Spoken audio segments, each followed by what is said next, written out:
So, whether you're seeking guidance, inspiration, or simply a moment of reflection, you're in the right place. Get ready to be challenged, inspired, and transformed.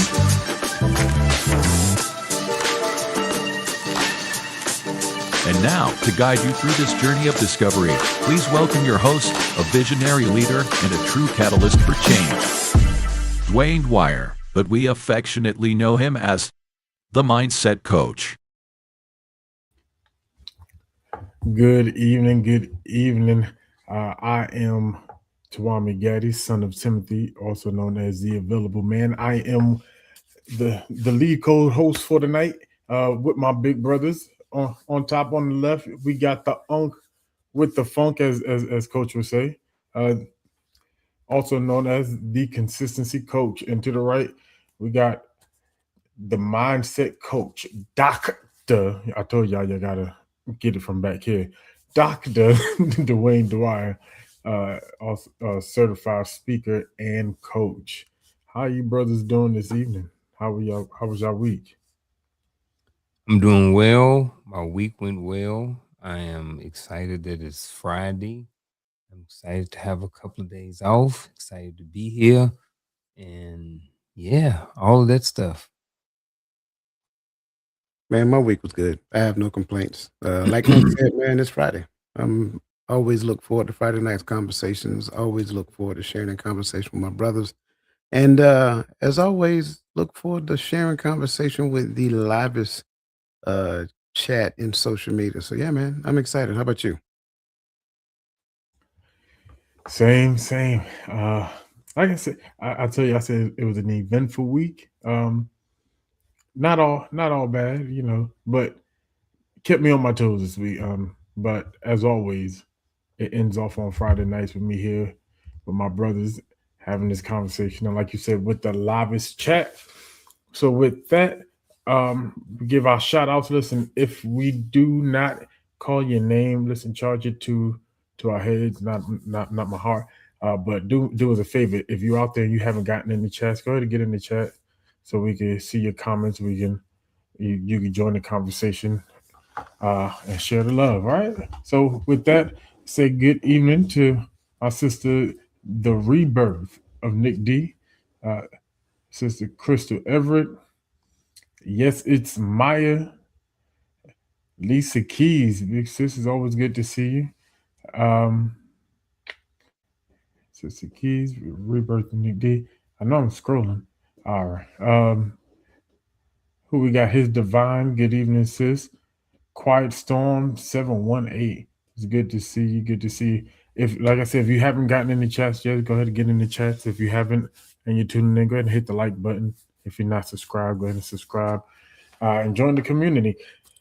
Listen to tonight, our conversation. We're going to be talking about discipline secrets that everyone gets wrong. We all think that we know what we talking about when we talk about discipline. Well, let's see. Let's have the conversation. Let's talk together, and let's ride. Okay, let's start the show. So most people think of self-discipline, think that it means forcing yourself to suffer, to go through some things. Grind a little bit harder, and never stop, never slip up. Right? But the truth, many people fail because their mindset of what discipline actually is. Self discipline is not punishment through short term suffrage uh, as a part of a game, right? It is the ability to consistently choose long term benefits over short term comfort. And today, we're going to try to expose three self discipline secrets that mostly everyone gets wrong. Uh, so as I say, let's jump in the chats. Let's get in this conversation, and let's see if you understand what discipline is. So, brothers, I got some definitions. Um, while we go through the definitions, just give me your thumbs up if you're good with it. If you want to add to it, go ahead and jump in there, add to it, take away.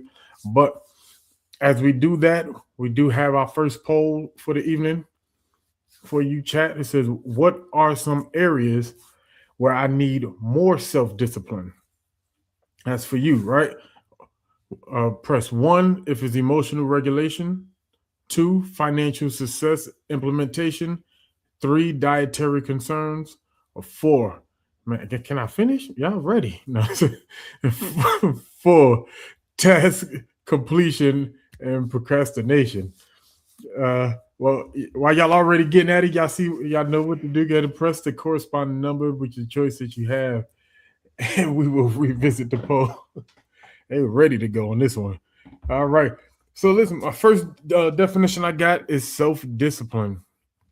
Self-discipline, the ability to regulate thought, emotions, and actions in pursuit of goals, when even when you don't feel like it.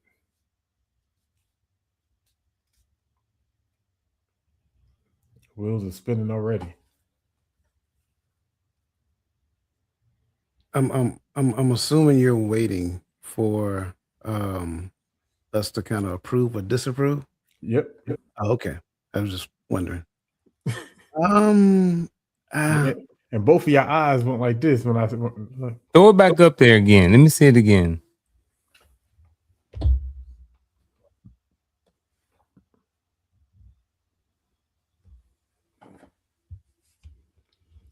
the ability to regulate thoughts, emotions, and actions in pursuit of goals, even when you don't feel like it. I think yes. But I think that's only part of it. I think And as we go through the conversation, it's more to it. But I'm okay with it. Good enough to start the conversation. Yeah, I'm okay with it as a baseline for right now. Yeah, I can roll with it. Yeah. It's something in there that got me hung up on something and I can't figure out what it is yet. So Hey, we need to Well, go. okay, so I would just say this. I would just say this for the sake of allowing the audience to continue to contribute to the poll, and for the sake of making it make sense internally. Because when you look at these different things, right, the ability to regulate thoughts, emotions, and actions in pursuit of goals, I don't think it's just regulating them. I think it's tying them together as well. Right. So having the ability to regulate them and tie them together in the pursuit of goal, that way now, sure, I may do a thing if I don't feel like doing it, but at the end of the day, it should get me to the point to where it's not so much about how I feel about doing the thing, but the reason why I'm doing the thing. I think that might have been the feel word. I think that might have been something. Yeah, and that's kind of exactly where you ended Well, with. fear has a lot to do with it now. Yeah, it does.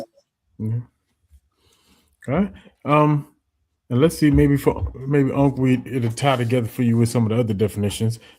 Next one I got is willpower. So for willpower, it's the short-term mental energy used to resist temptation or push through discomfort. I'm okay with it. Yep, I can live with that as well. Yeah. Love it. Number 3 is habits. Habit, a repeated behavior that becomes automatic over time. Yeah, let's roll with it. You with it? Yep. All right. And my last one, delayed gratification, choosing a greater future reward instead of an immediate smaller reward.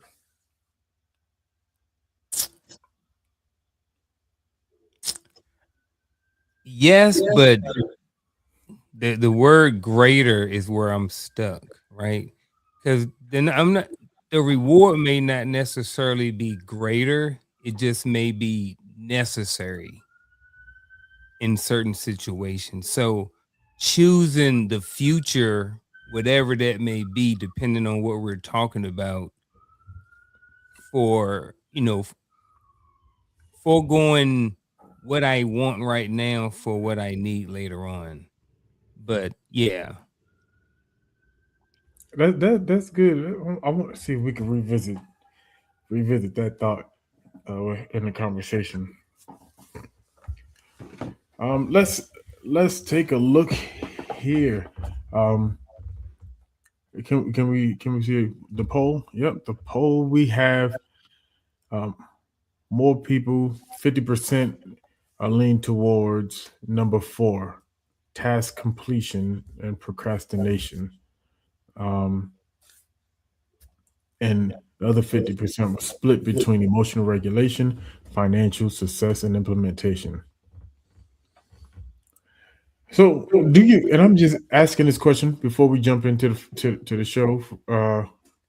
Do you think most people out of these four would not choose number three because they've become healthy, or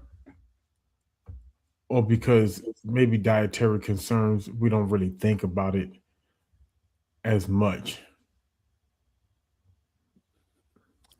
So my initial answer is obviously B, because I don't believe that we overall collectively have become healthy. Sure, there are. I think we hit certain spurts to where we tend to focus on health for a reason or another. But it's a reason. It's not just because we created it to be a lifestyle. The reason can create a lifestyle, but for most cases, people need that reasoning to do a thing. So I don't think most people did not select dietary concerns because it is not a concern, right? And I'm talking from a medical standpoint. I believe that most people didn't select dietary concerns because to them it's not a concern right now.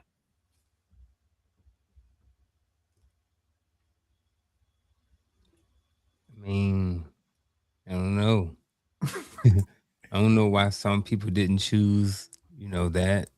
Yeah. I'm kind of with Coach, maybe where they feel like they are in their life, that's not a concern. Maybe it is more important that we have emotional regulation and stuff like this. And I'm going to be honest, I think, if you look at the high percentage of the population that does not um, engage in some form of working out or physical activity on a consistent basis, it doesn't shock me. I'm not trying to beat down anybody's building or anything like that. I'm just saying that's what the numbers have always proven, but I think, if we was to look back on our lives, especially early on in our military career, even though we had families and stuff like this, I think at least me, I would have said something else too. You know what I'm saying? Like, I got a wife, I got kids. I'm worried about getting food on the table. I'm worried about getting through to the next paycheck to get this rent paid, different things like that. So when you're in that type of mode, dietary concerns does become least, because it's always like, well, I can get to it later. You know what I'm saying? So, and I just think that that's just, it's pretty common. So I'm not necessarily shocked by it. Yeah. Uh, Life be happening, bro. no, Only reason I stayed in shape for a lot of time in the military was because I was in the military, they and paid me to do it. Yeah. Sergeant Dwayne Dwyer made me do PT 5 days a week. So I Yeah. ain't, I didn't really have an option. No, So I agree with that. Uh, and I stick with because it's not a because it's not a concern for me. I think because a lot of people, I think we relate health to like body composition. I'm comfortable with how I look, so I'm not really worried about my diet. But it's bigger than that. I know everybody. Everybody had a big mama or somebody, and we were more happy that she lived to 90 something or 100 something years old than we cared about the fact that she didn't have emotional regulation. She cussed everybody out at the drop of a thumb, but we still loved her, right? And I'm not saying emotional regulation is not important, but I want to be here to regulate my emotions. You know, that's how I was just I was checking on that. I wanted to see what y'all thoughts were. checking the temperature of the room. I know. It's like 6 in one hand, half a dozen in the other. You know what it is? Yeah. Like everybody got, 15 things that they got to do and 15 things that they want to do in life until they have a health concern. When they have a health concern, then they don't have anything to do but that. And I think for the most part, and I'm just being honest, when you look at life, emotional regulation, financial success implementation, and task completion, those things literally drive your day-to-day activities. Those drive the why behind why you're doing the things that you're doing. If I don't like what I look like in the mirror, only thing I need to do is change what I'm shoveling in my mouth. That's the change that I can make, right? Then it's like, well, which is the priority? Is it more so of the aesthetics or is it the health thing? And I think it's the health thing that is the priority thing. I really do believe that we've gotten to the place that it's not so much as the aesthetics anymore for the older generation, for us folks. Younger generations, not so much. They still worry about what they look like when they and to some degree we worry, but it's not a major concern. Nah, I definitely agree. I definitely agree right there. Whew. But you're definitely right. 6 in one, half a dozen in the other hand. Whew. Well, listen. Thank y'all for running that course with me. Well, let's jump. Let's jump into our first. Let's look at. I apologize. Let's look at some of the data facts, run through them, and then we're gonna go into our first segment. Right. So first thing I want to look at is discipline beats motivation. All right. So researchers consistently find that habits and systems predict long-term success better than a burst of motivation. Motivation fluctuates. Routine reduces, and dependence on your mood. Procrastination. Said procrastination is linked to poor self-regulation. All right. Studies describe procrastination as a self-regulation issue, not simply laziness. People delay tasks even when they know it hurts them later in the future. Um, I'm gonna go back. We're gonna go back to the definitions later on in the conversation. But that right there, I want to get those two out of the way before we jumped into our first two segments. So with that, the first one we have is discipline is not willpower. Um, most people think disciplined people are mentally tougher every day, um, but the real discipline is often more about creating environments where temptations become weaker, uh, distractions are removed, automated. We automate good choices and make bad habits more of an inconvenience. Um, with that said, my first question is to you brothers is what role do you believe that your environment plays in maintaining your self-discipline? I think I think it may be more so your level of, in a sense, your level of discipline dictates your environment. I think that for some people, because they have a certain level of discipline, they choose certain types of environments, who they choose to hang out with, the things that they spend their money on, the things that they spend their time doing. So I think it's both. So I think it is that, but and then to this question, what role does your environment play in maintaining? I think that, again, I think it's more so on the discipline than the environment, because a disciplined person is going to be remain disciplined regardless of the environment. If coach is a disciplined young bucks aren't, and he's in the gym back in the States, when he go to Iraq, regardless of the environment, he's still gonna go out there and he's gonna find a way to pump the iron and get it done, because that's who he is and that's what he's been disciplined or that's what he's disciplined in at the moment in his life. So I think it's more so about the disciplined person kind of dictates the environment. But I do think that for the person who may not be as disciplined and may not have that mental toughness, I think that to that point, I do think that your environment can have a huge effect on your level of discipline and getting and maintaining a certain level of discipline. And conversely, I'd say your environment plays a huge role in not only maintaining discipline, but establishing discipline as well. We just sat and gave a great example about when we were in the army. Like, if we didn't join the army, would you be running down the street every morning? Would you be doing push-ups, sit-ups, and all that other great stuff? So, I got it. We did it because that was part of our job. That was part of, the things that we had to do. That was part of maintaining the standard. But the environment was the thing that drove that.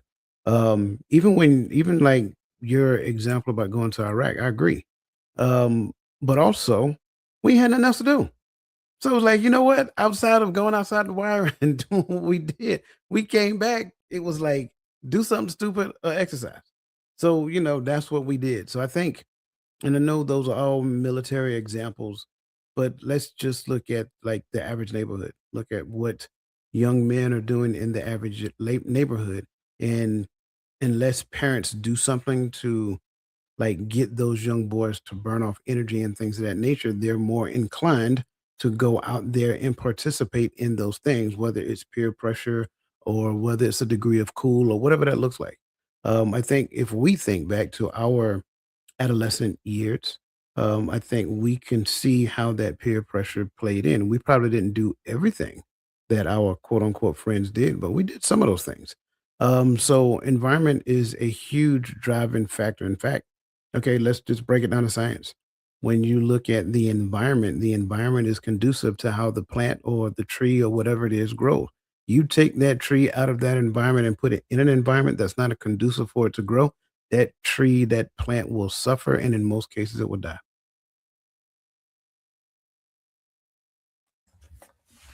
I love it. I love it.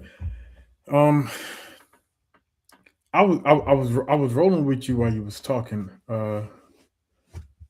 Well, both of y'all really. But when I think about it, I was kind of thinking kind of where Coach when you talked about Iraq, I was like, well, I think that's just because that's what we had available for the most part. But if you think about it, and if this comes out right, I'm gonna coin it, and it's gonna be my phrase, so y'all can say quoted by. Uh, but I think the reason why the generations change when we talk about what I used to do when I was younger, what I used to do when I was younger, is because what we had available to us changed. Right? These kids today, they don't know about being outside all day drinking from the water hose because there's 5 TVs in the home now. Mama kicked us out so she could have a TV to herself and have peace and quiet. But now we don't have to kick our kids out the house for that because we don't just have one TV. We got 5 TVs. Kids go in the room and they shut up and they watch TV now. They got video games, they got tablets. So I think it's the environment really does change or really do affect behavior. So I would have to on the side on that side.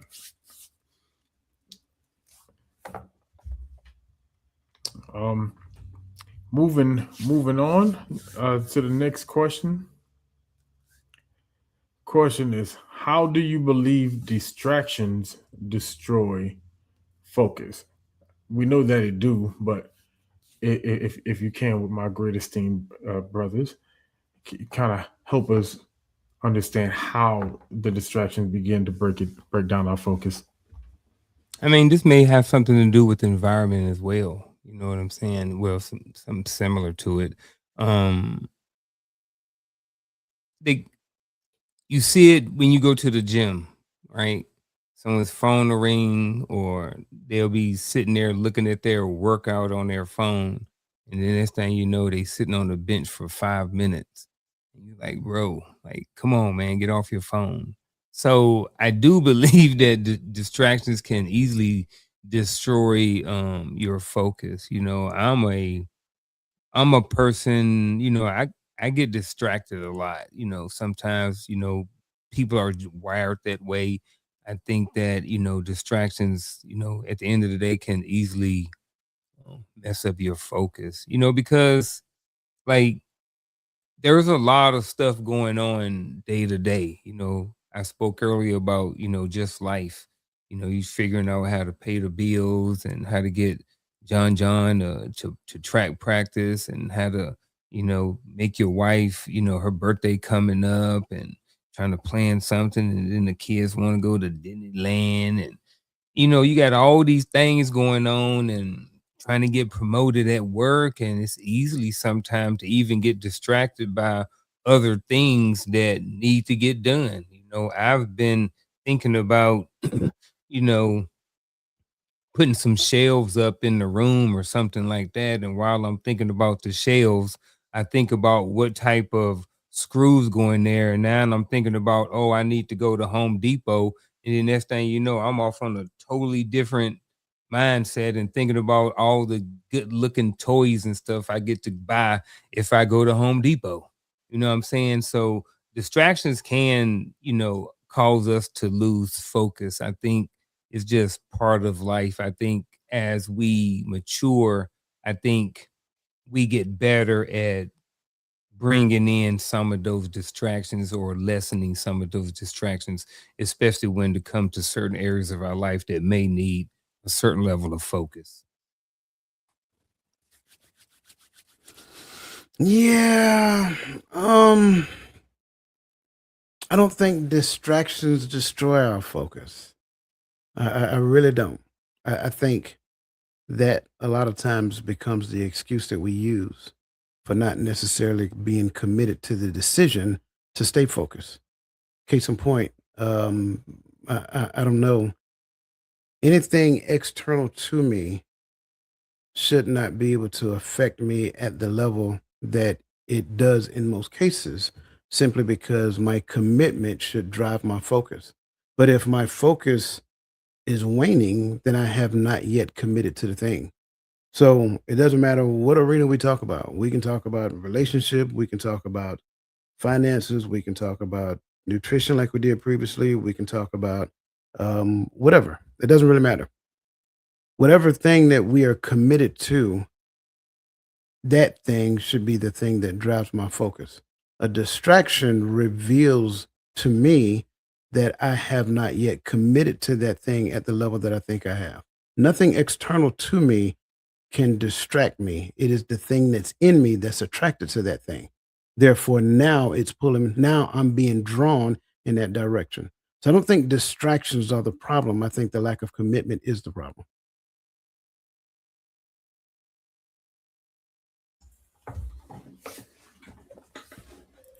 I I understood you said that, and then you said it the way you said it, and it was good.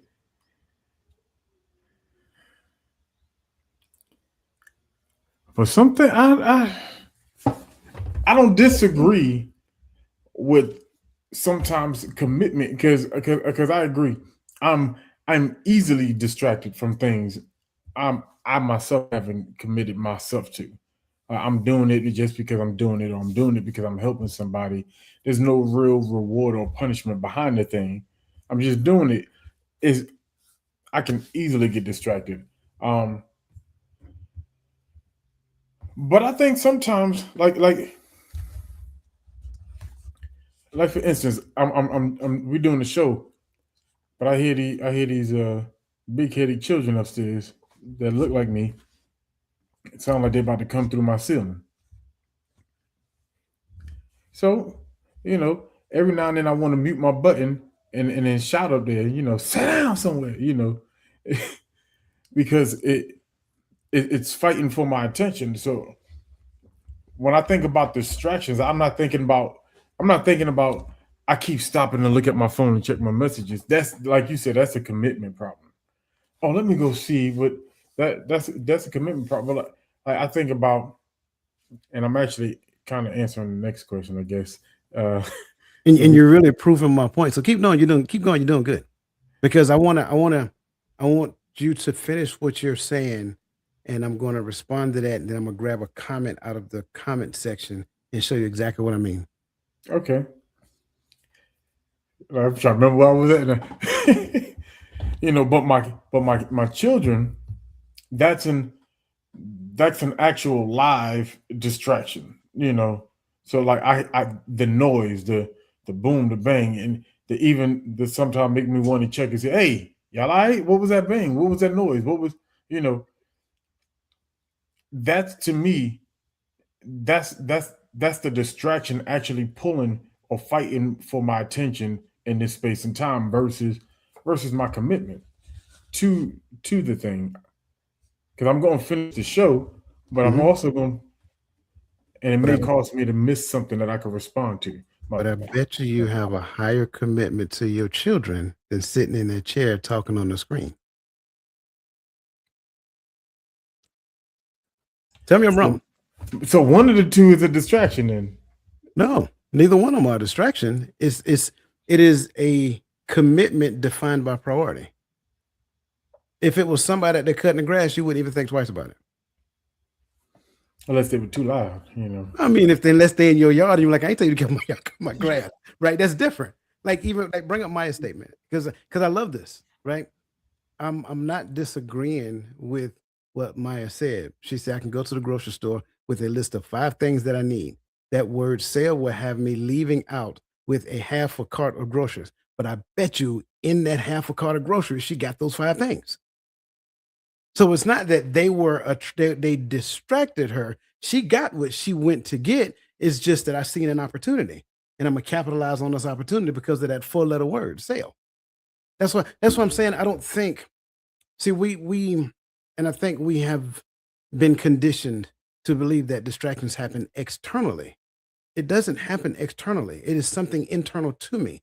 Even when I think it was somebody made mention about the Israelites. The Israelites were distracted by other communities, other environments, um, other groups, different cultures, if you will. There we go. Let me use this example. The Israelites were distracted by the environment they left, and he couldn't focus on the promise that was before them, and they were distracted because they did not make a commitment. They weren't committed to the Most High. The Most High was committed to them.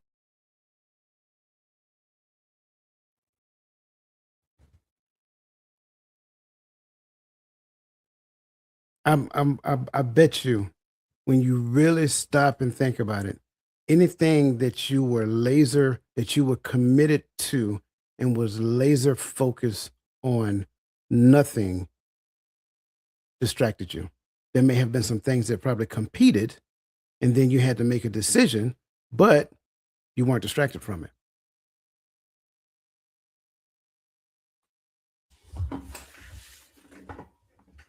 I'm picking up the puzzle pieces you're putting together. We had to come back to that puzzle board, because what say you on before we roll? What say you on the matter? I said what I said. Hey, I'm with it. I'm with it. I mean, I get it. I understand that. But I would like to know what it is called. If I am focused on something, let's use Gaddy's example. What do we call that thing if it's not a distraction? If Gaddy is committed to doing this show tonight, and upstairs, them big head things that he said look like him, right? They up there bumping, and he hears something. He hears some glass break, right?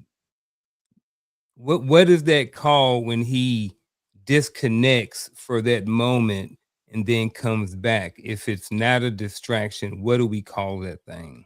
Competing priorities. Competing priorities. But that boy slicker than the he talking about roller could slither out of a corner. That's why I asked the question. I bet you your children are of a higher priority level than you sitting in front of this computer screen right now. I mean, facts. Yeah. Yeah. It did priority over, most things in life right now. That's it. But so let's say, so if I go back to Maya, right? I'm thinking if the goal is I need to be more disciplined with my finances, I need to monitor, my spending a little better because I have goals. I have things that I'm saving for. I need a down payment for the thing that I'm trying to buy, and that sales sign come up, and all of a sudden I switch from Mr. Jackal to Mr. Hyde, and I'm just swiping debit card all over Costco's or whoever somebody says something, you know, it, like yes, that external thing triggered something internal. So I'm with you with that because it triggered something internal that caused the behavior, but that's a distraction because there was a goal in place, and that's how I'm looking at it. It's not that it's not internal, but it's still a distraction to me. Or she just wasn't committed to getting her red bottoms like she thought she was. See, hey, I try to go for like a house or something, like you trying to get a mansion or something. He gave you the red bottom. I mean, my bad, man. My bad.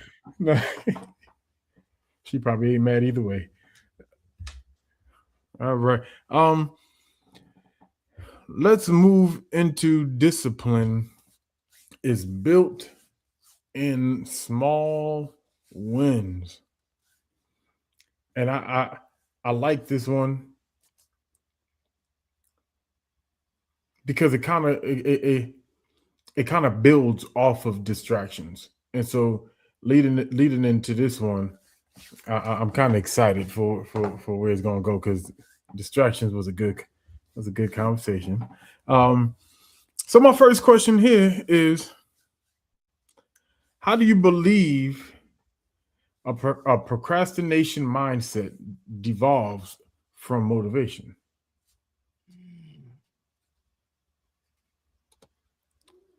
I don't know, because I don't really pay motivation too much mind. You know what I'm saying? I'm just like, I don't really care if procrastination devolves from motivation. I don't think.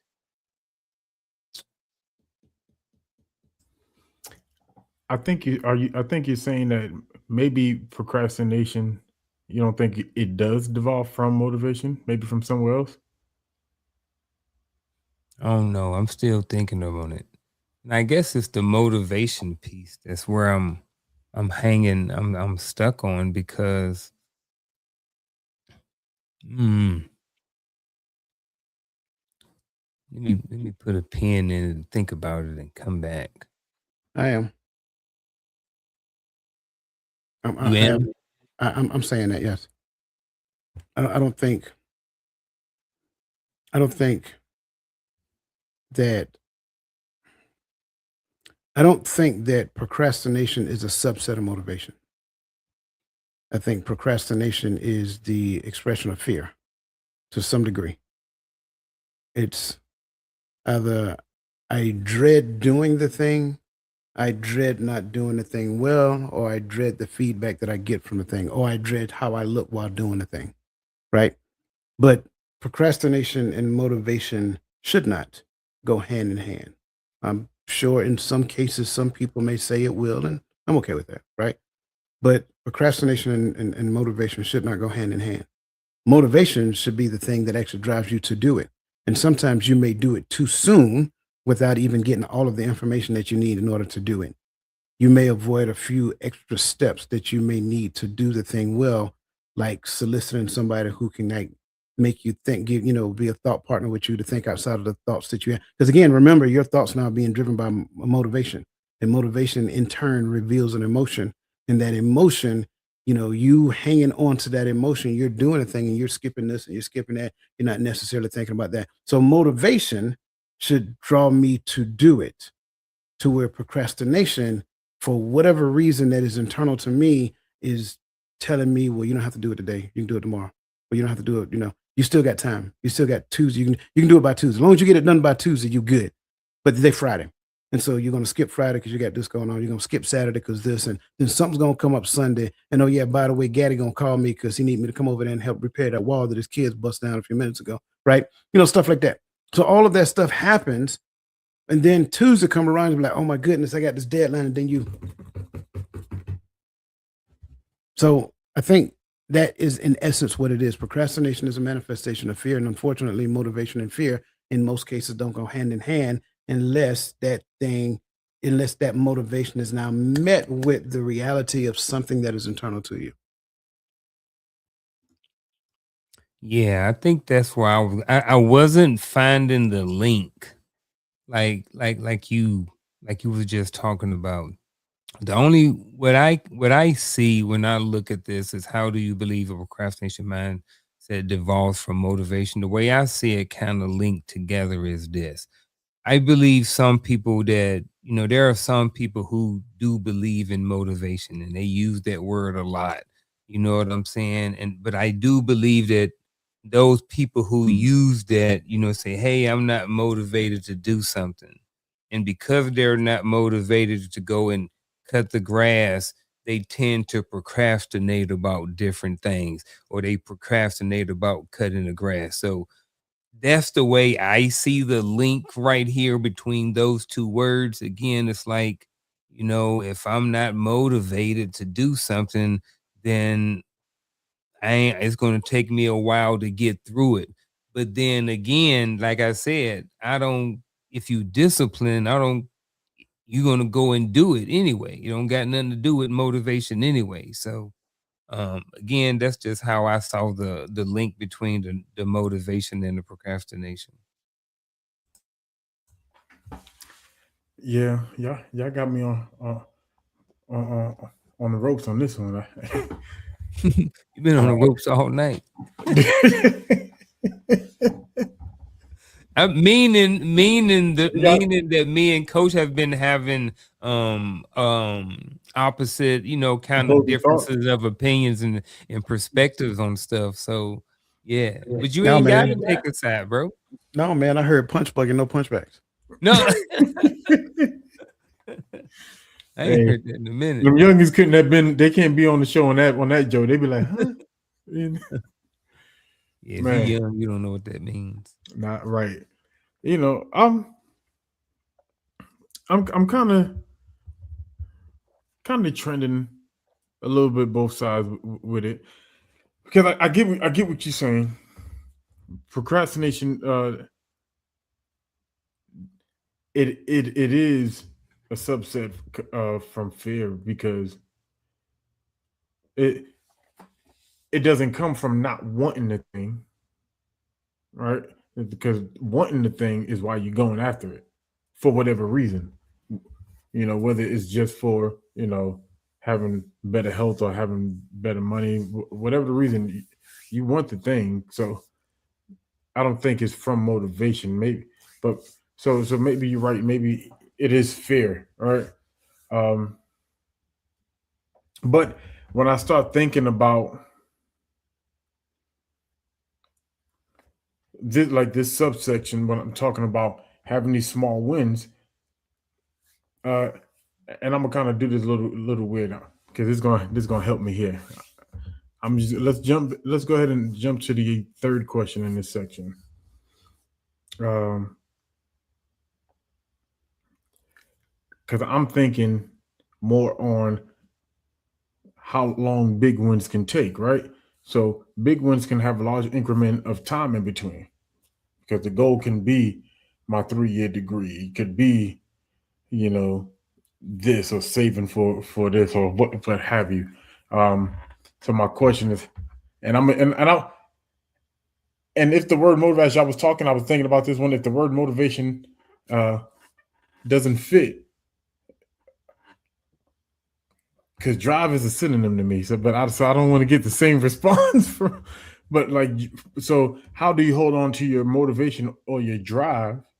And just leave that one by itself until you accomplish your an achievement.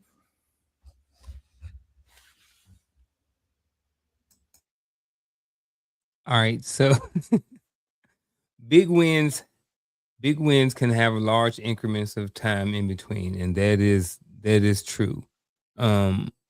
but sometimes we need to assess the small wins and give them more credit. Sometimes the small wins are big wins. So I think first of all, we start there, with the changing of the mindset, because you know every step towards your goal, baby steps are still steps. So sometimes just changing the wording and the wording and how we think about and how we mention things can be very effective.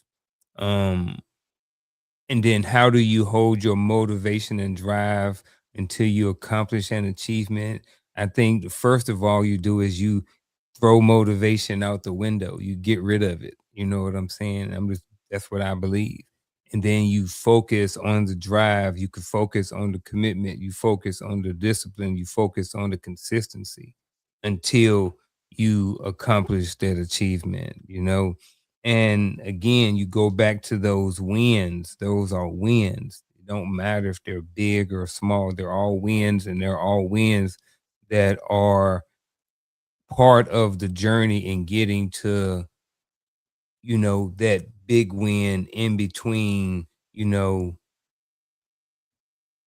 big win, the big win at the end of the bunch of small wins in between. I think that's what I mean. The answer is you celebrate all wins. It Celebrate doesn't all matter. wins. Yeah, you celebrate all of them, right? Big, small, processed, um, because some wins are step by step procedures, right? So every step along the way is a part for gratitude, a part for appreciation, things of that nature. So um, that's why I say we set goals the wrong way a lot of times. We don't necessarily reverse engineer them. So we celebrate all wins.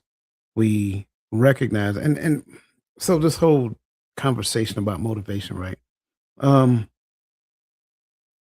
it's like, and I hate to reduce it down to this, but I think this makes a lot of sense. When I used to go to the gym back in my, workout days, I used to make my own pre-workout drink.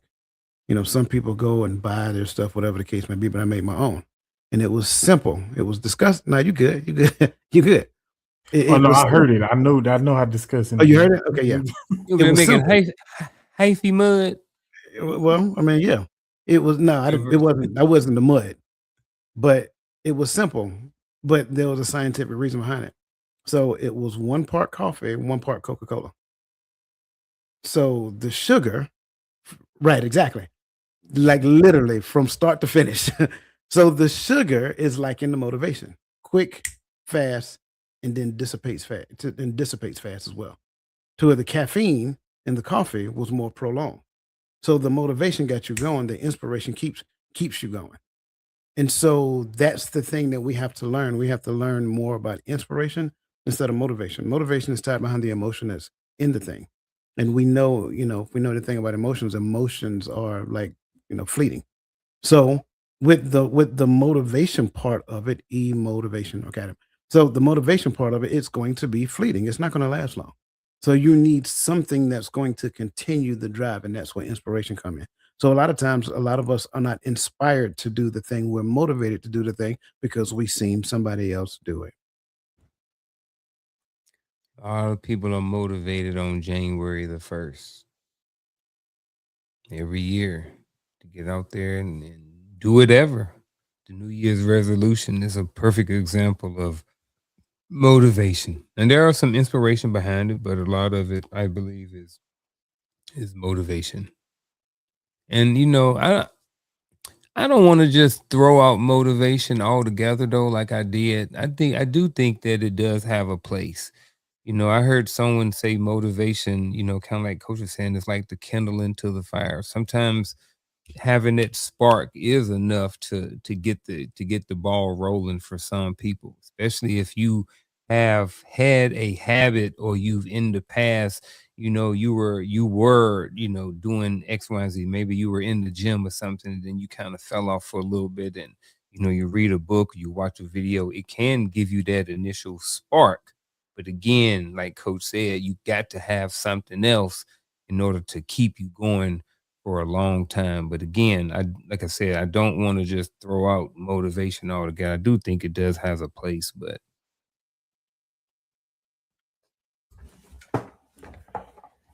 Yeah.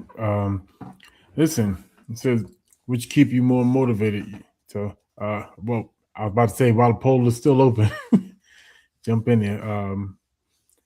But right now, it looks like it says both equally celebrating small daily wins and focusing on big goals at the end.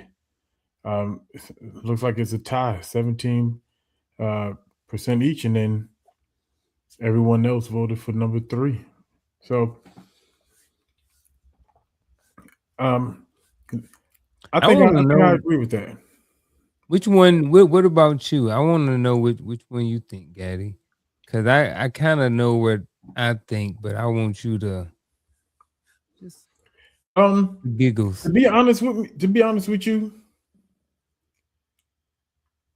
it has to be the big goal at the end for me. But staying motivated, yes, is celebrating those small wins along the way. That's why I said I'm kind of on both.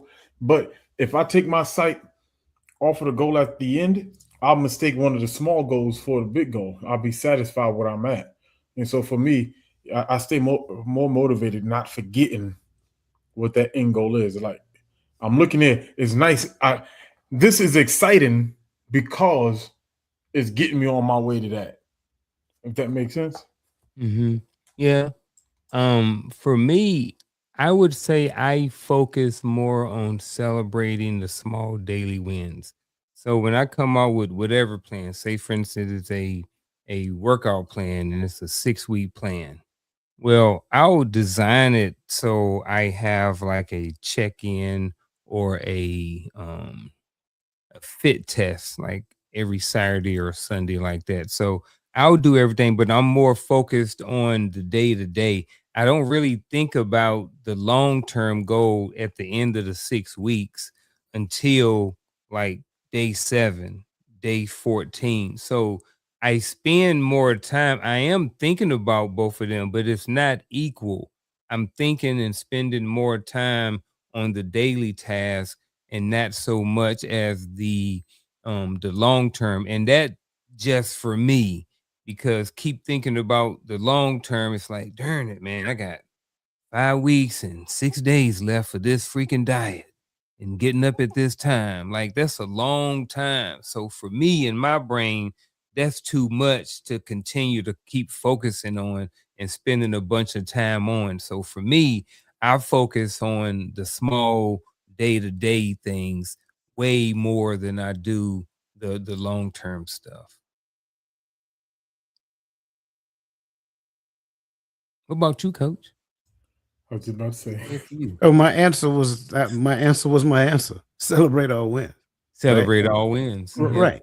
Because again, and so I mean, we're literally working through something like literally right now. And it's a larger goal in mind, but it's a process to get there. And so, some people I kind of had to like push, like, hey, y'all need to coordinate, talk this out to come to some type of point. So now we're at a point, we're going to talk about it tomorrow. And then you guys will probably see next week sometime the result of that conversation. But that's step 1, right? That's the first phase of it. But then there's a larger step to it that goes into it. So again, I get the whole big goal focus can be debilitating thing. And I get the whole notion that, well, in some cases, I may take the small win and make that the larger goal. But I also think sometimes what a lot of us tend to do is take the small win and say, okay, that's enough. So I don't think we necessarily sacrifice the larger goal for the small goal. We just be like, I'm tired. This is all I'm going to do right here. That's it. Right. I mean, to each his own, whatever. But the reason why you set the big goal is so that you can set smaller goals. To where some people say it differently. We set smaller goals so we can set bigger goals. No, you set the big goal so you can set the smaller goal. The smaller goal gives you something to work towards. So now in the step-by-step accomplishment, you get that hit of adrenaline, that hit of motivation, that hit of excitement because you're getting closer to the larger overall goal. I think to me that's the right way to look at it. But it's kind of hard if that's not how your brain is wired. It's kind of hard to adopt that just by listening to me saying it. So, but I get it. So you celebrate all wins. I dig that. I dig it. I dig both of it. And I agree with it. I just agree. I think for me, it's all together. I got it. I got it. I know, and I'm speaking just for me knowing myself. It's not that I don't want to celebrate all wins in the journey. I don't want to forget along the way what the main goal is. Correct. So I don't get happy at this celebration time. And I say that because when you say sometimes you get tired, I get tired and I get complacent because sometimes I celebrate too hard on this one win. We didn't say throw a party, bro. You know what I'm saying? Like you shutting down the whole block because you got your driver's license, but you ain't got no car yet. All wins. Turned down for what? Gotcha. I got you. I'm just saying, but I've done like working out, right? When I got back in the gym, I knew the body composition I wanted to go for, right?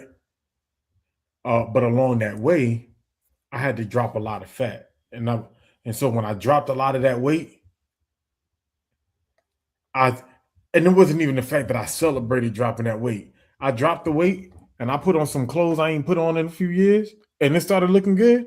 Let me tell you, this is one of them shirts that I had on the side of the closet, the wish I could side of the closet. But that excited me, and I got too happy at that I almost forgot. There's more to go. There's more to do. We're not done. We're happy we're here, but why are we satisfied?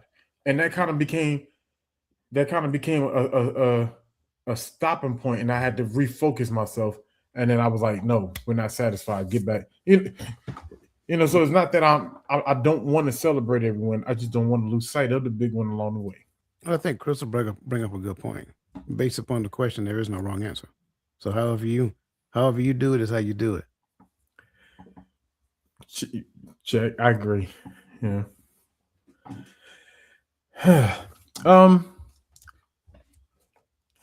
Let's jump back. I really do want y'all to take on this second question, and then we'll move on. Do you believe that loss of discipline is laziness or burnout? Or are there any other contributing factors that you believe play a part? Yes. I felt that. Yes, and yes, and yes.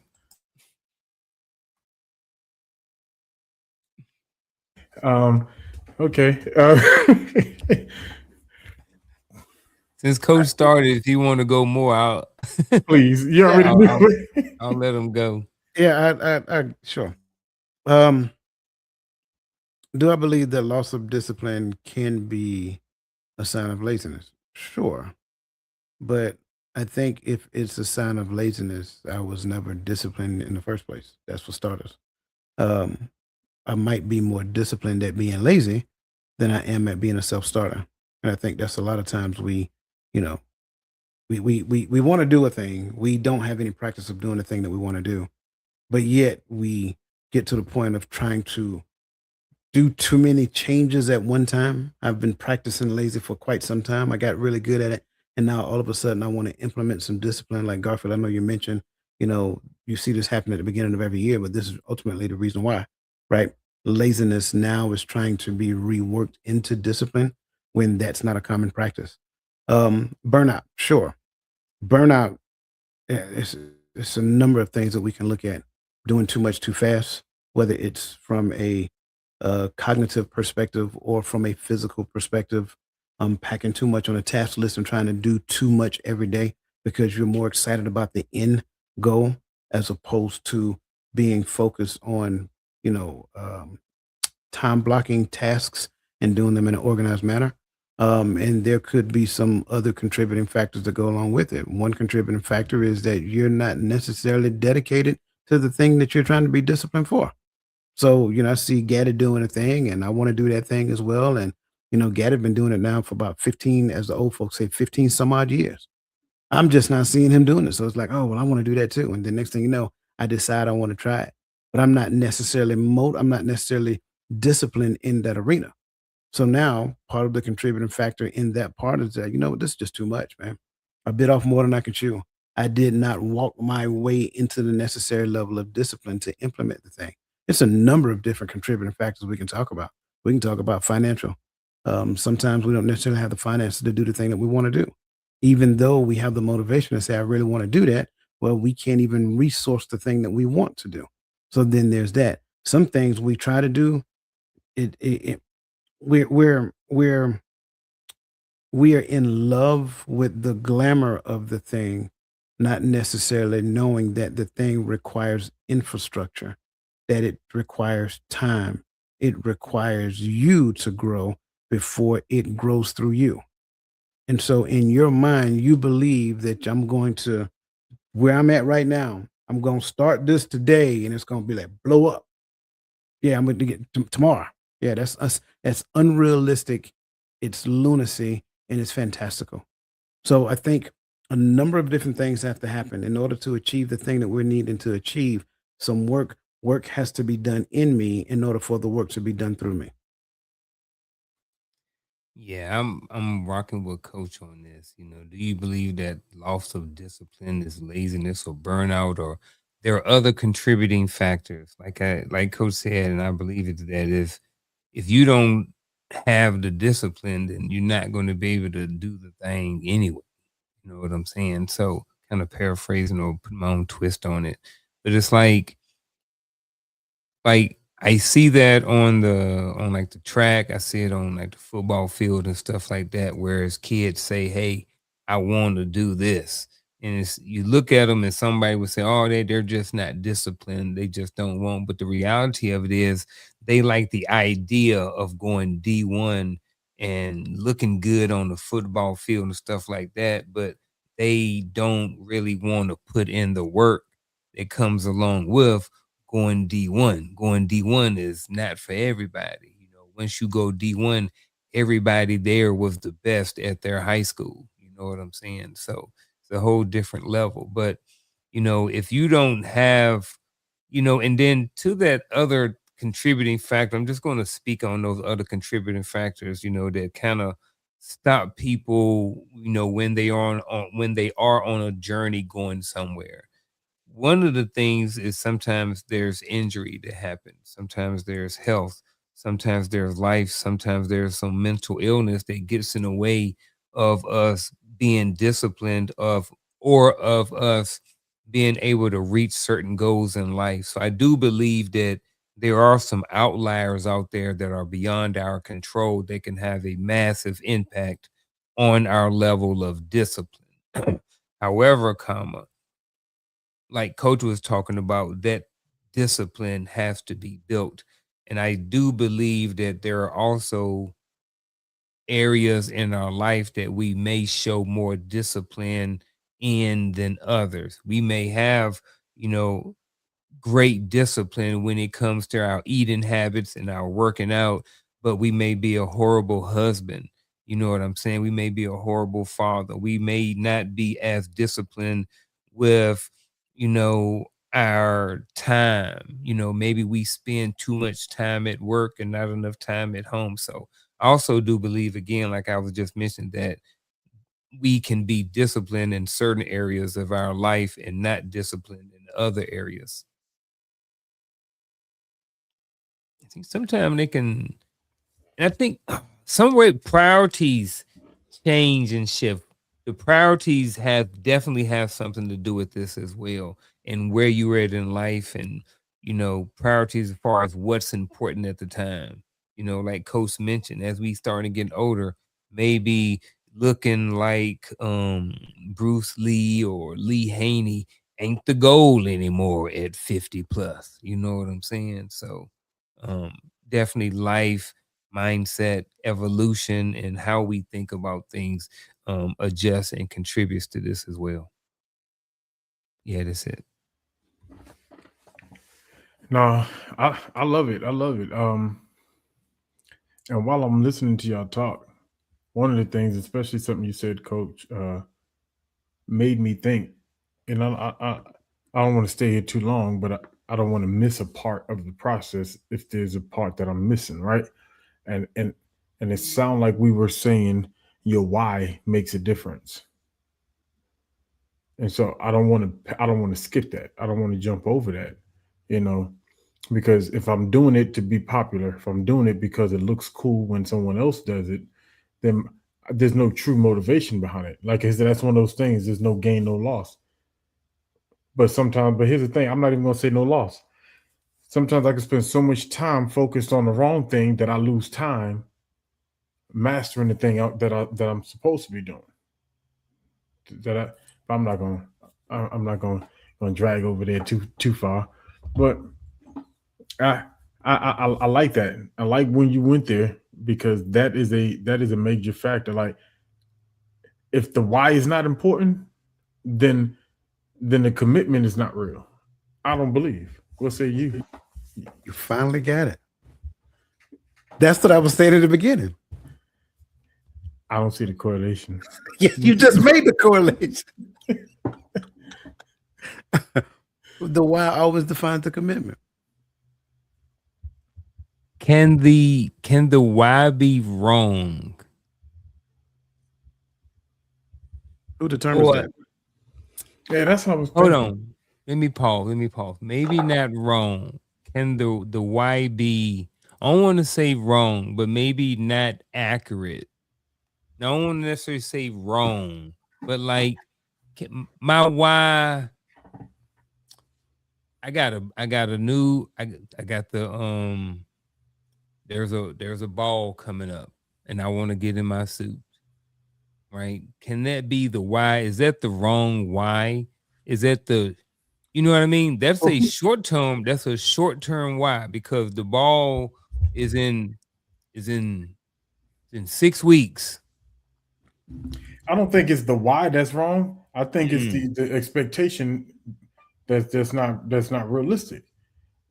Expectation. Right? Like, if I'm 300 pounds and I'm trying to get into, the tuxedo I wore for my wedding 25, 30 years ago, when I was 180 pounds, we're not being realistic. You're asking for surgery. You're not asking for a real, like, what's the goal? Save money so you can go see Dr. Miami, get that tummy tuck. Like, it got to be, because it can't be lose it by diet and exercise, not in 6 weeks. You know what I mean? So I don't think the why is wrong. I think the expectation and the timeline doesn't match. So I'm going back to my original question, though. Who determines that? Who determines if my why is wrong? Yeah. I think only I can. Right, I can only determine if my why is wrong. Correct.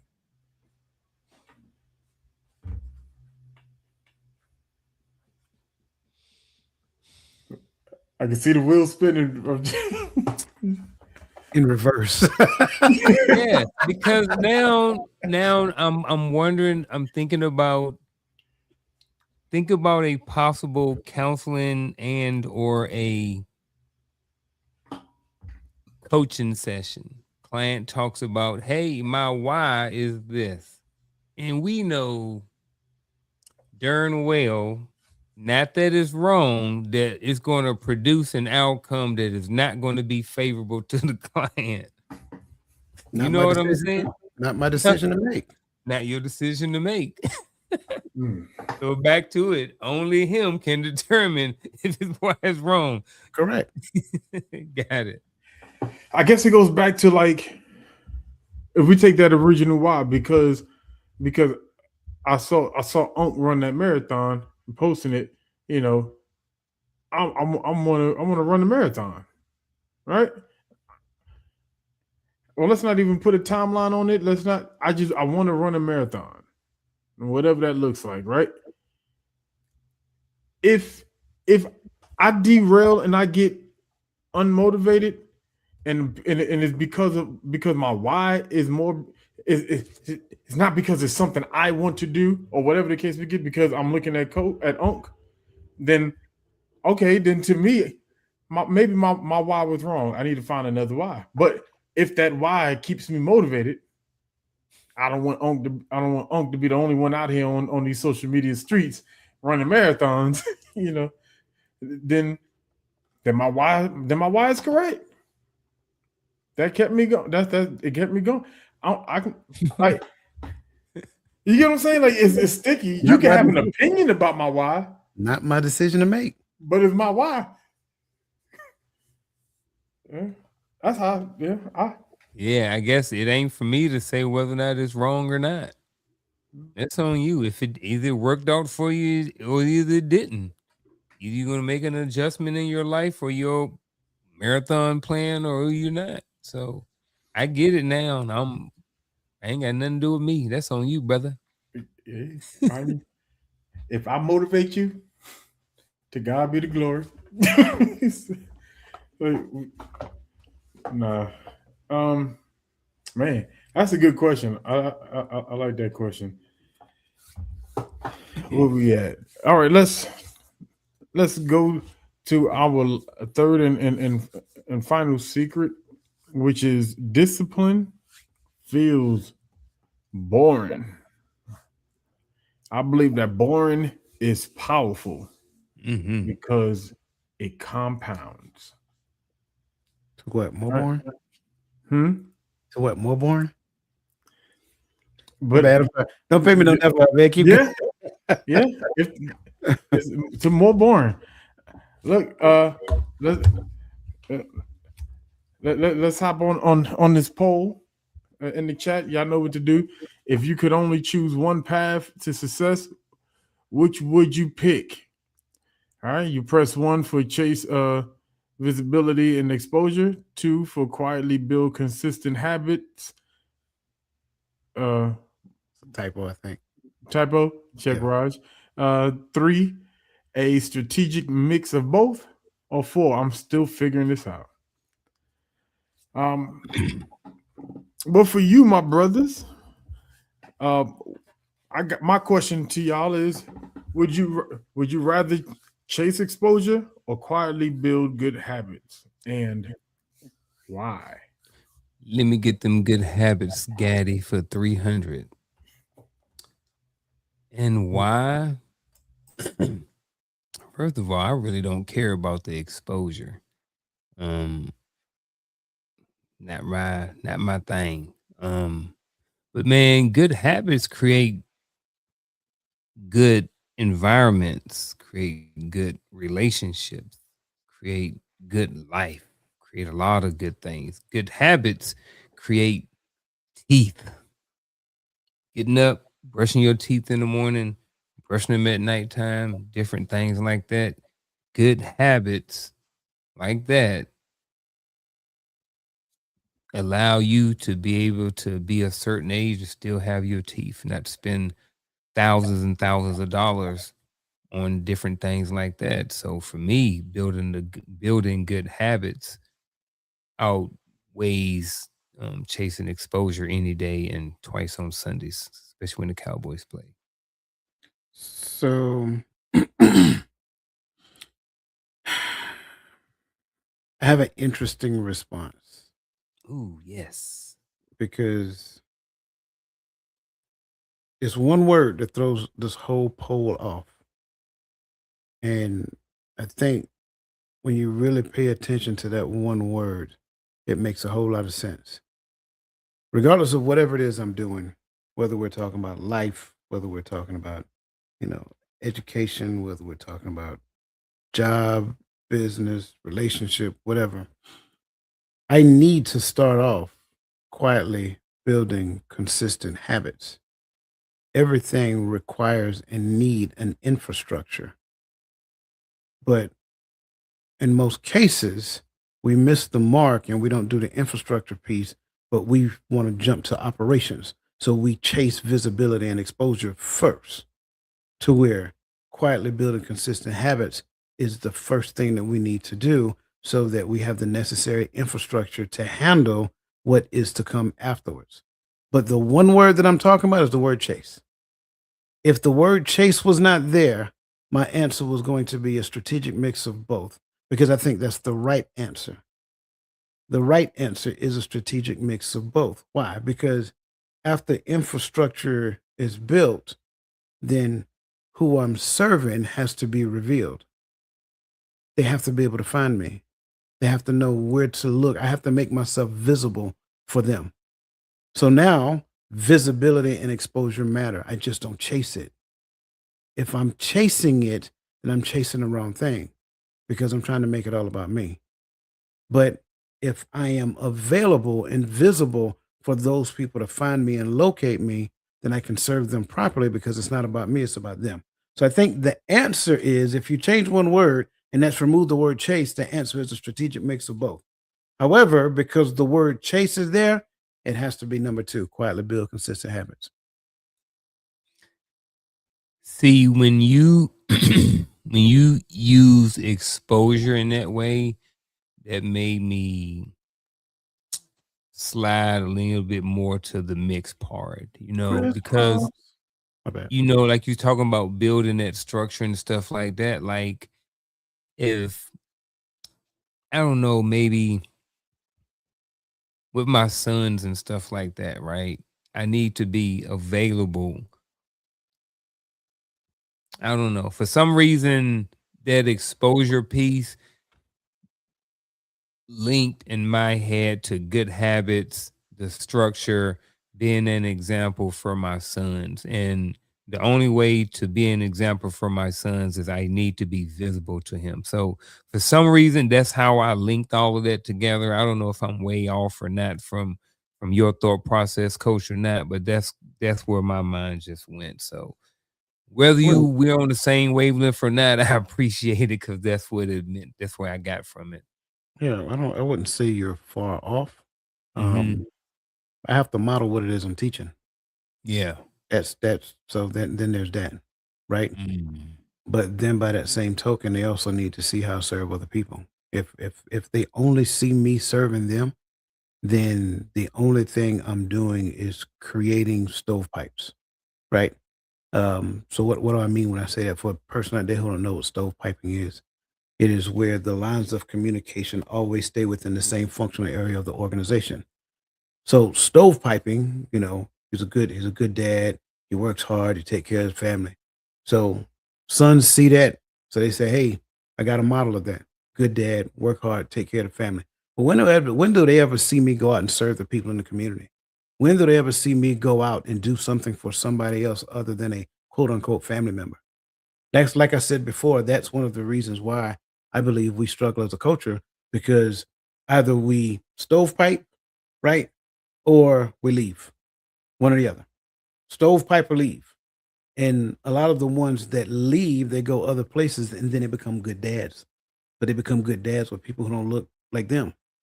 And I mean, to each his own. Everybody has their own right to choose what they want to do, how they want to do, where they want to do it. That's two thumbs up. I'm agreeing with that. But again, there has to be a model, a visible representation of what right looks like for them to mimic and emulate moving forward. So even in that regard, you're not wrong. I'm speaking more so of from the home, outside the home. The people that's in my home, I'm not necessarily, and somebody's not going to like when I say this, but I get it. I'm not necessarily called to serve them. That's my responsibility, right? Don't get me wrong. A calling is also a responsibility, but the people that I'm serving is not going to be my family member, right? That's why I know people don't like the little Denzel skit on Fences when the little boy said, "You don't like me," but he was spot on. It was just rough. And if you paid attention to what he said, I'm not surprised. It's not about me liking you. You're my responsibility. I owe that to you, right? So, long-winded response, but yeah. Yeah, and I think what I hear you saying. It's the byproduct of the field, right? So for you, exposure has to be there. There's nobody to counsel. There's nobody to coach if there's no exposure, right? There's no growth if there's no exposure. You know, so I get that. If you're is where your goal is at, right? And if my goal, like we go back to the marathon thing, I might want to go and hide it and go in secret. That's my process to get there. But eventually, I want to be known in the marathon world. I want to be invited to, if that's my thing. I want to eventually get invited to these big marathons and get these notifications, these signups. Because here's the thing, I don't run, and you know what? I also don't get notifications of where to go sign up for the Boston Marathon, right? Because I don't have no exposure in that arena. You can do the walk. They got the walk. You can do the walk. I still don't get notifications because I won't do it. So whoever knows, algorithm knows. Leave that. They got a ruck too. Huh? They got a ruck too. How far? 26.2. Too far. Too far. 5 hours. You said ruck? Give me 10, hours. 12 miles. We done. No, but I do think that there is a place, and I get what you're saying too. Even in that, there's a process to building myself to get there. You had to go through training and qualification. You had to go through school. When you went to get your doctorate, you had to go lock in. Everybody wasn't privy to the information that you were doing it so that you could stay focused and stay locked in. It's not that you didn't want to come out and let us know, that, hey, I've done this, this is what I got. But it's like, hey, no, this is my season to lock in. So in that lock-in season, I'm all about the quiet process. Let's quietly build that process. After that process is built, it depends. For me, and that's what I'm hearing y'all saying, like, it depends. So for y'all, it's the nature of the game. I have to now be able to gain exposure, but you cannot try to gain exposure before. And this is me. This is Gaddy talking this Gaddyology. They can disagree. But you cannot go out there and create exposure for yourself before you have mastered the craft that or the service that you're giving out to the public, to the people. Because if not, it's malpractice to me. You shouldn't. You shouldn't. You shouldn't. You physically could, but you just scroll on YouTube, you'll see it. TikTok and YouTube all day. Yeah. All day. Experts on everything. And ain't never experienced none of it. No training. No. I digress. Let me get this last question here, brothers. We're gonna bring it up, but I want to slightly reword it. Right? How do you prepare your mind, not even just to begin to create new habits, but to build this new mindset of everything we were talking about today? Right? To getting into the discipline, to building the habits, to finding my why. Right? How do I get my mind ready so that it's not just a resolution that lasts from December 31st to February 15th? I'm going to speak on it, but I'm going to speak on it from a younger mind, when I was younger. And I would say at the time, it worked for me at the time. It wouldn't no longer work for me right now, no either. I am probably evolved past that. So one of the things when I would create a new habit is I would get all of the things to prepare for the new habit, right? So say for instance, the new habit was to start running. So I made sure I got the right shoes, the right clothes. I made sure that there was nothing that wouldn't create an excuse. So if I bought some cheap Bobos to run in, then I could complain if I'm like, oh man, like your feet hurt, so that's why you didn't run as well. I always had an excuse to blame somebody else. So back in the day, one of the things I did was just in order to prepare my mind for whatever that journey was. In this case, we're talking about running. I bought the right equipment. I made sure I had good headphones.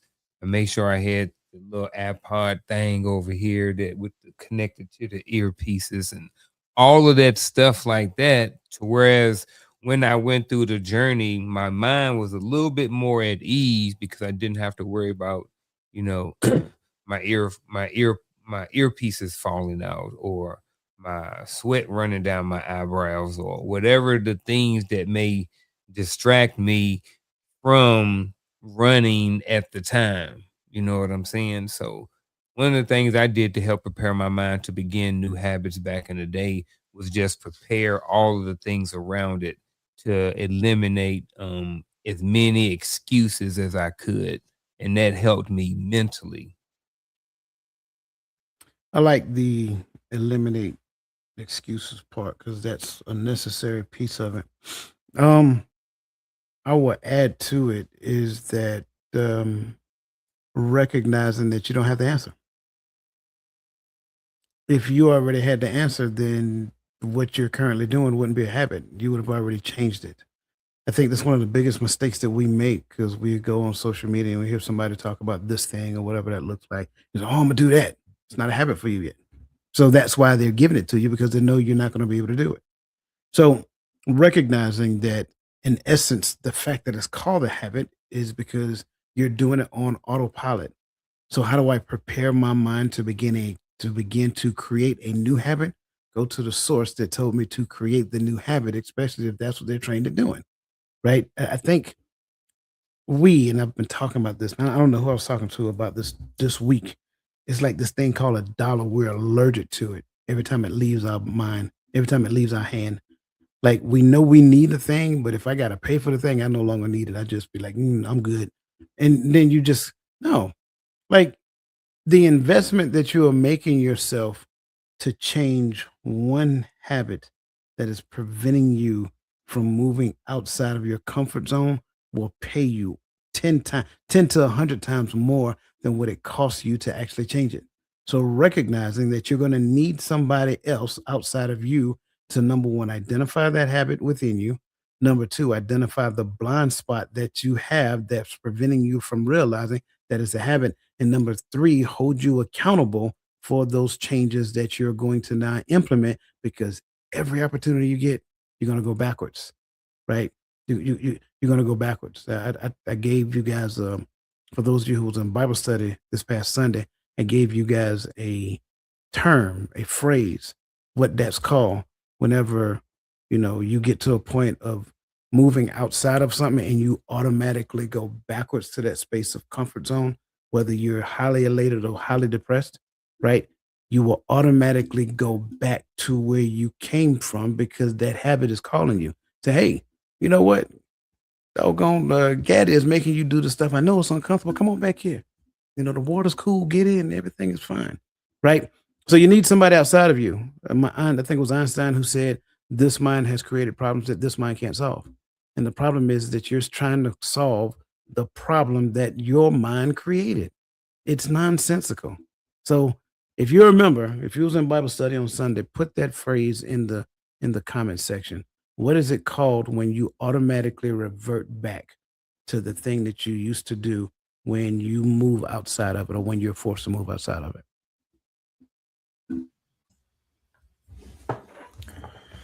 Oh man. And my answer is gonna be my final thought because I love this question. I didn't realize how much I love this question until I read it tonight. Not when I was putting together the questions, and then listening to y'all talk, I realized the scriptures really talk about discipline. If we pay attention, for everybody. And this is why I don't like this watered down, I can do what I want style of Christianity and faith and belief. Because look what he says here, Luke 14, and I wanted verse 28, but knowing the person that I am while they were talking, I was reading all the way down because I can't just cherry pick a verse. All right, but I'm gonna read from 20. Right, yeah, I'm gonna read from 25. And he said, and there went great multitudes with him, and he turned and said unto them, all right, remember the great multitude following him, and he turns and while they following him, he responds and said, if any man come to me and hate not his father and mother and wife and children and brethren and sisters, yeah, and his own life also, cannot be my disciple. So what he's setting the stage for, he said, listen, right now it's time for you to lock in. And sometimes, and here's the thing, what locking in means that I need to make this the priority. And so when we're talking about discipline, I'm not disciplined. Coach brought it up because I'm not committed to it. This is not the priority. This is something that takes a precedence. And sometimes that's a part, like the mindset has to be like, this is the precedence. This is the thing. Paul says, for this one thing that I do. Right? Like, we got to have that. Can we get tunnel vision for a moment so I can focus right here, so I can build this thing I need to build. And whosoever does not bear his cross and come after me cannot be my disciple. But 28, and we say, for which of you intending to build a tower sitteth not down first and counted the cost, whether he has sufficient to finish it. It's a part right there. Another part of getting your mind right, right? Listen, it's time to lock in. This is what we want to do. And he kind of laid it down for you, like, hey, listen, this is the cost. It's the cost of locking in. Onk just told us, like, I gotta dump the distractions. If this is it, this is it. This is what I want. This is what I'm going after. This is what I'm going after. Like, this is where I'm getting disciplined at. This is what I'm fixing. I have to focus on. I have to forget everything else, anything that keeps me from getting to this point. And this is why I tell people I don't like that whole do what I will mentality, because he's saying, no, this requires you to lock in. This requires you to be all in. This doesn't require you to play with it. This doesn't require you to pick and choose when to pick it up. This doesn't require you to visit it sometimes. If that's how you are practicing, then you're not a disciple of Christ. I don't care what title you call yourself. If you're a disciple of Christ, you're all in. And so I think that he taught us that habit. And so can I take that mindset? Can I get my mind right before I get ready to lock in and understand that this has to be the priority, or there's a chance that I could lose focus? I said a lot. I started sweating while I was talking. I felt like I was back in the Baptist church almost too. How long? Almost had to get my good towel, right? I'm joking. Man, I don't know why. Today's just a good day. I've been joking all night. Well, listen, I've really loved this conversation. I really don't want it to end. I wish I had about 15 more questions to continue this conversation, because, man, y'all brothers have been on it on this topic. And I appreciate y'all. Appreciate y'all so much that I really want to hear what each of you got to say to me and to the people. So without further ado, it's time for our final thoughts.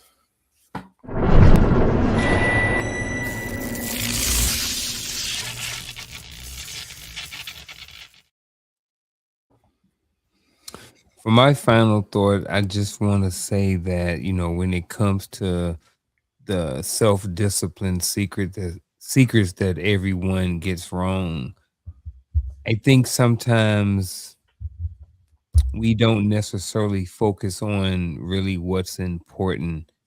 And sometimes our why may need some adjusting, especially when it comes to discipline. Discipline is definitely something that we all have. That most of us probably have an area in our life that we probably can, or that we probably need more discipline in. So what I would say to as my final thought to wrap this up is that if you are one of those people who have discipline in some areas and not in other areas, ask yourself why, and you want to get better or have more discipline in those other areas, then ask yourself, what is it that is making me successful or disciplined in this area and not the other? And you may be surprised that some of those things, some of those basic structures, some of those things may line up and they may correlate to something else. So they can, in a lot of cases, some of those same mindsets can be applied to other areas of your life that you may not be as disciplined in. You know, if, say, for instance, you're a person who works out a lot and you write all of your workouts down, you know, write every meal down, every macro and micro, all those different things, but you struggle with your finances.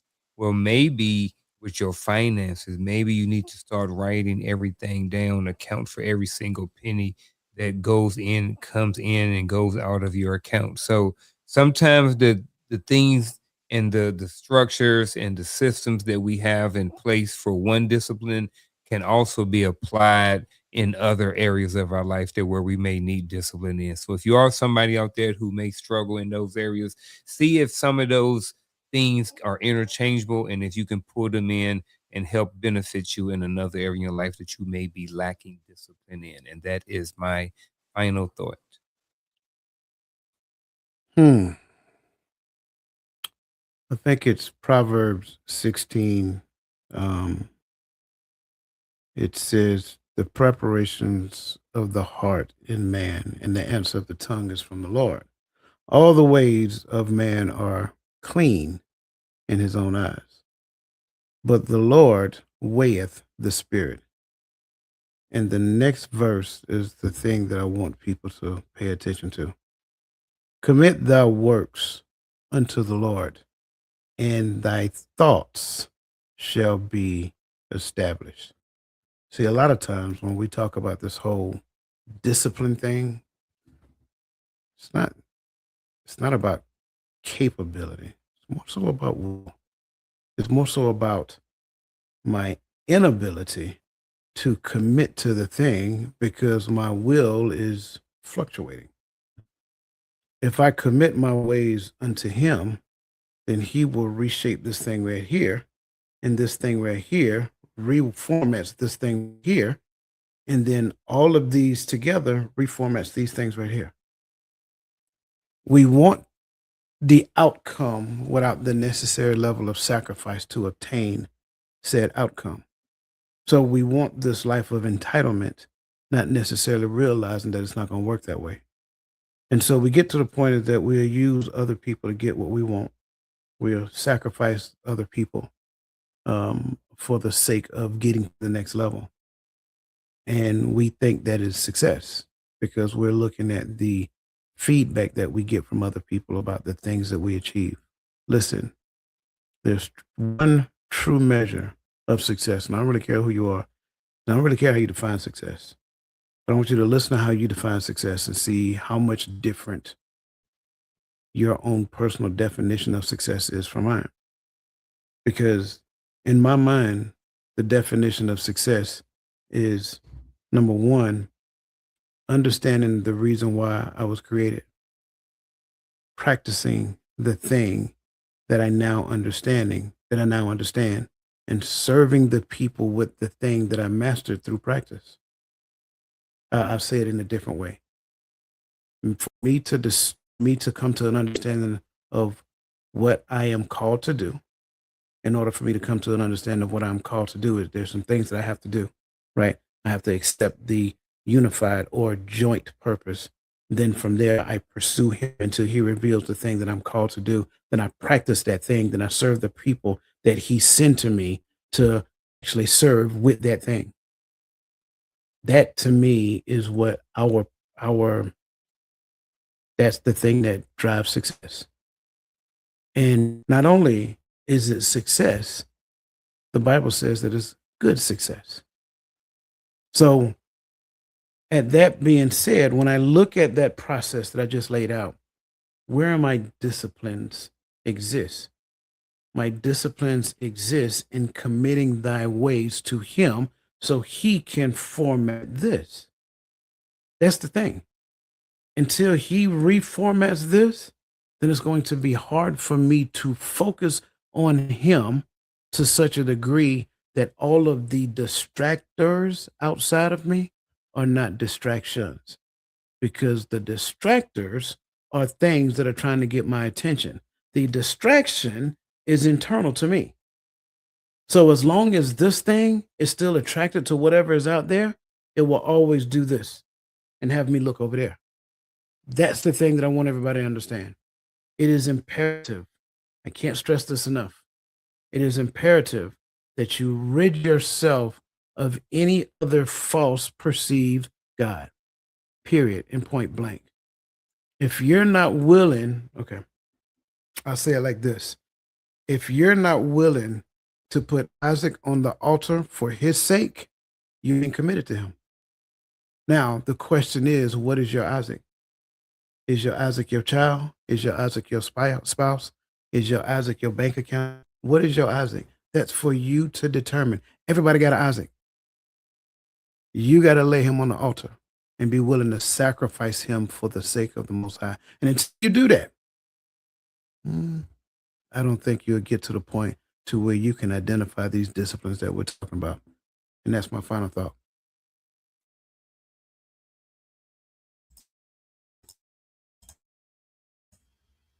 For some reason, my mute button didn't want to unmute.